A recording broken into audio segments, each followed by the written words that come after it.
இப்ப பண்டோட நேச்சர் உங்களுக்கு நல்லாவே தெரியும். இதே இறங்கி சுத்தின பண்ட் அது 6 போயிருந்துன்னா அவுட்ரேஜியஸ் ஷாட் அப்படிம்பாங்க. இல்லன்னு சொல்லுவேன் நீ சொல்லுவ நான் என்னைக்குமே சொன்னதில்ல. அந்த ட்ரெஸ்ஸிங் ரூம்ல உட்கார்ந்து இருக்கும் போதே பக்கு பக்குன்னு அடிக்கும். ஏன்னா நான் அகைன் ரிப்பீட்டேட்டிவா சொல்லியிருக்கேன், அந்த பையன் கிட்ட சூப்பர் கேம் இருக்கு, அவனுக்கு நல்ல டிஃபென்ஸும் இருக்கு. ஏன்டா இப்படி அவுட் ஆற, ஏன்டா இப்படி ஷாட் ஆடுறேன்னு என்னைக்குமே நான் ஃபீல் பண்ணது உண்டு. நான் இப்பவும் சொல்றேன், சரியான பிளேயர்.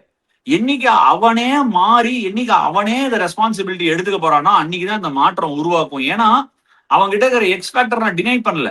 இப்போ ஒண்ணுமே கிடையாது. நேதன் ஹேசல் வந்து ஒரு வாட்டி ஆக்லாண்ட்ல அடிச்சாரு, ஞாபகம் இருக்கா? அவர் 200 ஆடு அடிச்சாரு. அவர் அதுக்காக அந்த 200 அடிச்சங்கிறதுக்காக தினம் அப்படியே ஆடினாரு.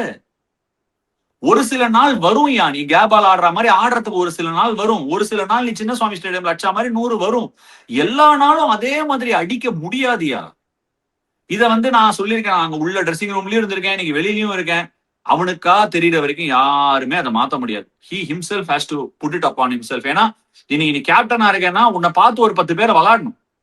அதுக்கான ரெஸ்பான்சிபிலிட்டி எடுத்தே ஆகணும்.